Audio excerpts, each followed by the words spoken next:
నమస్తే అండి. నమస్కారం అండి. మరి ఈరోజు అటల్ బిహారీ వాజ్పేయి గారి కాంస్య విగ్రహాన్ని ఆంధ్రప్రదేశ్ రాష్ట్ర రాజధాని అయినటువంటి అమరావతిలో పెట్టడానికి గల కారణం ఏంటి అసలు? నమస్కారం అండి. నా పేరు పరిగి వేణుగోపాలరావు. నేను సత్యసాయి జిల్లా నుంచి వచ్చానండి, హైకోర్టు న్యాయవాదిని. ముఖ్యంగా మనం చూస్తే ఈరోజు అటల్ బిహారీ వాజ్పేయి గారి విగ్రహావిష్కరణ మన అమరావతిలో జరుగుతుంది. జరగడానికి ముఖ్య కారణం ఏమని మీరు అడిగారు. దానికి ఏంటంటే ఆయన ప్రధానమంత్రిగా ఉన్నప్పుడు NH5 ఇచ్చాపురం నుంచి ఉన్న హైవేను సపోర్ట్ చేయడం కానీ, శంషాబాద్ ఎయిర్పోర్ట్కి సపోర్ట్ చేయడం కానీ, అదే రకంగా గోల్డెన్ క్వార్టరల్ ప్రాజెక్టుల ప్రకారంగా హైవేస్ సపోర్ట్ చేయడం కానీ, గ్రామీణాభివృద్ధి ప్రధానమంత్రి గ్రామీణ సడక్ యోజన అనే ఒక విషయంలో 500 జనాభా ఉన్న ప్రతి గ్రామానికి కూడా రోడ్లు వేసే విషయం కానీ, వరల్డ్ బ్యాంక్ నుంచి వెలుగు అనే ప్రాజెక్టుకి వరల్డ్ బ్యాంక్ నుంచి ఫండ్స్ ఇప్పించడం కానీ, ఈ రకంగా ఆంధ్రప్రదేశ్కు చాలా రకాలుగా సపోర్ట్ చేశారు. అప్పుడు చంద్రబాబు నాయుడు గారు ఇప్పుడు ముఖ్యమంత్రిగా ఉన్న చంద్రబాబు నాయుడు గారు అప్పుడు ముఖ్యమంత్రిగా మన ఎన్డీఏలో ఏమైతే నేషనల్ కన్వీనర్గా ఆయన నియమించి, ఆయన నియామకంతోనే, ఆయన అభిప్రాయంతోనే, ఆయన సజెషన్తోనే అబ్దుల్ కలాం గారిని కూడా రాష్ట్రపతిగా చేయడం, ఈ రకంగా చాలా విషయాల్లో చంద్రబాబు నాయుడు గారికి మద్దతుగా నిలిపి ఆ రోజు ఆంధ్రప్రదేశ్ అభివృద్ధికి సహకారం అందించారు. అదే సహకారాన్ని ఇప్పుడు నరేంద్ర మోదీ గారు ఇంకా మమ్మురంగా సపోర్ట్ చేస్తున్నారు. ఇప్పుడు మనం చూసామంటే ఒక 2 లక్షల కోట్ల దాకా అప్పటికి ఆల్రెడీ మనకు ప్రాజెక్టులు వచ్చాయి. ఆంధ్రప్రదేశ్కి కూడా అమరావతికి తీసుకోవచ్చు, ఉత్తరాంధ్ర జిల్లాలకు అభివృద్ధికి తీసుకోవచ్చు, లేదంటే మనం బెంగళూరు హైదరాబాద్ యొక్క ప్రాజెక్టును 6 లైన్లు 12 లైన్లు చేయడం కానీ, బెంగళూరు నుంచి విజయవాడకు హైవే తీసుకురావడం కానీ, ఈ రకంగా చాలా విషయాలు కానీ, ఇప్పుడు వైజాగ్ని మనం తీసుకుని వచ్చామంటే ఇప్పుడు ప్రాజెక్ట్స్ తీసుకురావడం కానీ, క్లౌడింగ్ ప్రాజెక్ట్ కానీ, ఈ రకంగా అభివృద్ధిలో చాలా ముందుకెళ్తుంది. దేశానికి స్వతంత్రం వచ్చిన తర్వాత రాష్ట్రానికి కూడా కేంద్ర ప్రభుత్వం ఇవ్వనంటి నిధులను నరేంద్ర మోదీ గారు గడిచిన 15 నెలల్లో ఇచ్చినారని చెప్పడానికి మేము చాలా సంతోషపడుతున్నాం, గర్వపడుతున్నాం. ఒక భారతీయ జనతా పార్టీ కార్యకర్తగా, ఒక ఆంధ్రప్రదేశ్లో ఉన్న వ్యక్తిగా నిజంగా ఇద్దరు వాజ్పేయి గారికి, ఇప్పుడు మళ్ళీ నరేంద్ర మోదీ గారికి కూడా మేము ధన్యవాదాలు తెలియజేస్తున్నాం. సార్, ముఖ్యంగా ఎన్డీఏ గవర్నమెంట్ వచ్చిన తర్వాత అభివృద్ధి కుంటుపడిపోయింది, సంక్షేమం వెనకబడిపోయింది అని చెప్పేసి పెద్ద ఎత్తున వైసీపీ నాయకులందరూ మాట్లాడుతూ ఉన్నారు. అభివృద్ధి క్లాస్ ఫస్ట్ ఎవరంటే, ఎవరికి మార్కులు ఎక్కువ వస్తే వాళ్ళే క్లాస్ ఫస్ట్. ఈరోజు జరుగుతున్న డెవలప్మెంట్ చూస్తే అందరికీ తెలుస్తుంది ఎవరని. మాట్లాడడం ఎవరన్నా మాట్లాడవచ్చు, అభివృద్ధి జరగాలి. అభివృద్ధి సంక్షేమం రెండు కళ్ళు లాంటిది అని నరేంద్ర మోదీ గారు, చంద్రబాబు గారు ఎప్పుడూ చెప్తారు.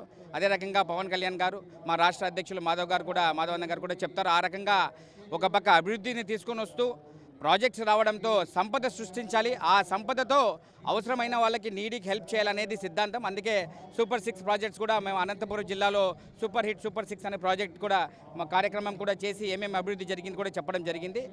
ఆంధ్రప్రదేశ్కు ఇప్పుడు రకంగా చూస్తే ఎప్పుడైతే అప్పుడు ఐటీ హైదరాబాద్కి చేసుకొని వచ్చారో, ఆ రకంగా ఇప్పుడు అమరావతి కావచ్చు, వైజాగ్ కావచ్చు, మొత్తం ఆంధ్రప్రదేశ్ కూడా డెవలప్ అవుతుంది. లేపాక్షి నాలెడ్జ్ హబ్ దగ్గర ఉన్న ల్యాండ్స్ కూడా మళ్ళీ ఇండస్ట్రీస్ వస్తున్నాయి. ఈ రకంగా మడిసిర దగ్గర ఇండస్ట్రీస్ వస్తున్నాయి.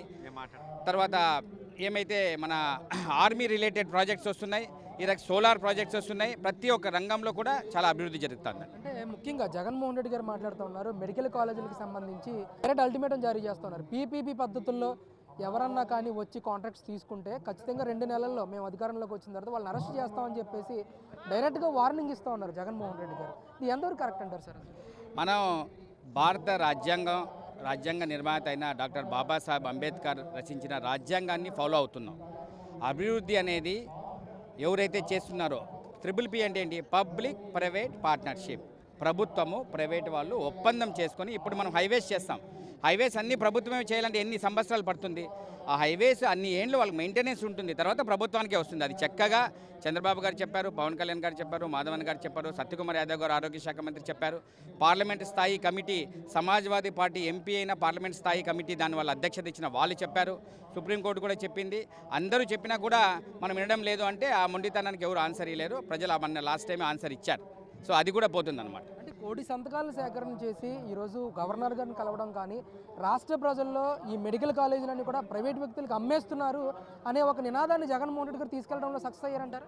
లేదండి, ఎందుకంటే ప్రజలకు అందరికీ తెలుసు, ఎవరైతే అనవసరంగా మాట్లాడుతుంటారో దానిలో యూజ్ ఉండదు. పబ్లిక్ ప్రైవేట్ పార్ట్నర్షిప్ అంటే ప్రభుత్వము ప్రైవేట్ యొక్క ఒప్పందము.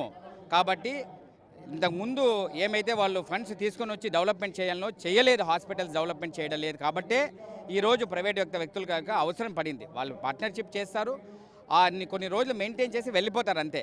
అంతేగాని ప్రైవేటీకరణ అనే దానికి ఎవరు ఒప్పుకోరు.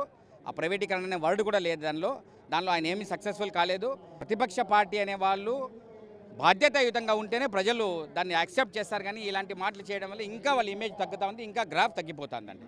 ఈరోజు మనం వాజ్పేయి గారి విగ్రహావిష్కరణ గురించి మీరు అడిగారు, చెప్పాము. అభివృద్ధి కార్యక్రమాలు చక్కగా జరుగుతుంది. మొత్తం దేశంలో కూడా ఎక్కడా లేని రకంగా ప్రతి జిల్లాలో కూడా మా సత్యసాయి జిల్లా ధర్మవరం నుంచి ప్రారంభమైంది, ఈరోజు అమరావతి దగ్గర కంప్లీట్ అవుతుంది. ఈ విగ్రహాలు చూసినప్పుడంతా వాజ్పేయి గారు దేశానికి చేసిన సేవ అందరికీ గుర్తుకొస్తుంది. ఆ మహానుభావునికి శత జయంతి సందర్భంగా శతకోటి వందనాలు తెలియజేస్తున్నాను. ధన్యవాదాలు.